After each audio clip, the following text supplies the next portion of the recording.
Hello friends, welcome to Rara Cooks. இன்றைக்கி நம்ம சேனலில் நம்ம பார்க்க போகிறது கல்யாண வீட்டில் செய்கிற மாதிரி ஒரு வாழைக்காய் வறுவல். அதுக்கு முன்னால் இப்போ தான் நீங்கள் ஃபஸ்ட் டைம் இந்த சேனலை பார்க்குறீங்கன்னா மறக்காமல் சப்ஸ்கிரைப் பண்ணிவிடுங்க. வாழைக்காய் வறுவலுக்கு நம்ம முதல்ல ஒரு மசாலா ரெடி பண்ணிக்கலாம்.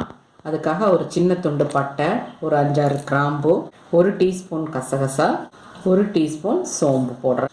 இது கூட சின்ன வெங்காயம் ஒரு 10 பல், கூட தேங்காய் கொஞ்சம், இதை போட்டு நம்ம கொரகொரன்னு அரைச்சிக்கலாம். நைஸாக அரைக்க வேண்டாம், பரபரன்னு அரைச்சி எடுத்துக்கலாம். 2 மீடியம் சைஸ் வாழைக்காய் எடுத்து பாருங்கள், இந்த சைஸுக்கு எடுத்து தண்ணியில் போட்டு வச்சுருக்கேன்.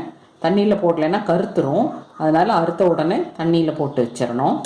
இதை நம்ம எண்ணெயில் போட்டு இப்போ ஃப்ரை பண்ணி எடுத்துக்கலாம். கடாயில் எண்ணெய் வச்சுருக்கேன், எண்ணெய் நல்லா காஞ்சிருச்சு. அதில் வாழைக்காய் போட்டுக்கலாம். நல்லா கலக்கி விட்டு லேசாக கலர் மாறினதுக்கப்புறம் எடுத்துடலாம். பாருங்கள், நல்லா ஃப்ரை ஆகிடுச்சு. எடுத்துடலாம். எடுத்து ஒரு பிளேட்டில் வச்சிடலாம். எல்லா வாழைக்காயும் ஆயிலில் போட்டு எடுத்தாச்சு. இப்படி எடுத்து இப்படி நசுக்கி பார்த்தோம்னா நல்லா இந்த அளவுக்கு ஃப்ரை ஆகிருக்கணும். அதே கடாயை மறுபடியும் அடுப்பில் வச்சுருக்கேன். எண்ணெயை கொஞ்சம் கம்மி பண்ணிவிட்டேன். இதில் 1 டீஸ்பூன் சீரகம், 1 டீஸ்பூன் சோம்பு போடுறேன்.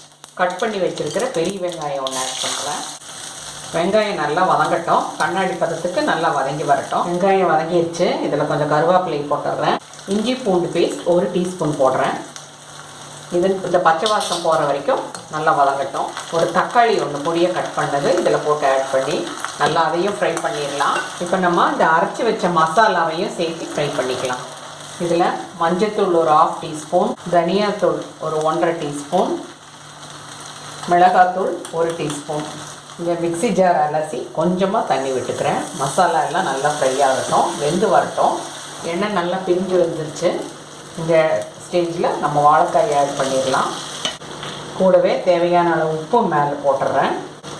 நல்லா கலக்கி விட்டு ஸ்டவ்வை சிம்மில் வச்சுட்டேன். மூடி வச்சிடலாம். ஒரு 5 மினிட்ஸ் இப்படியே சிம்லேயே இருக்கட்டும். 5 மினிட்ஸ் ஆகிடுச்சு.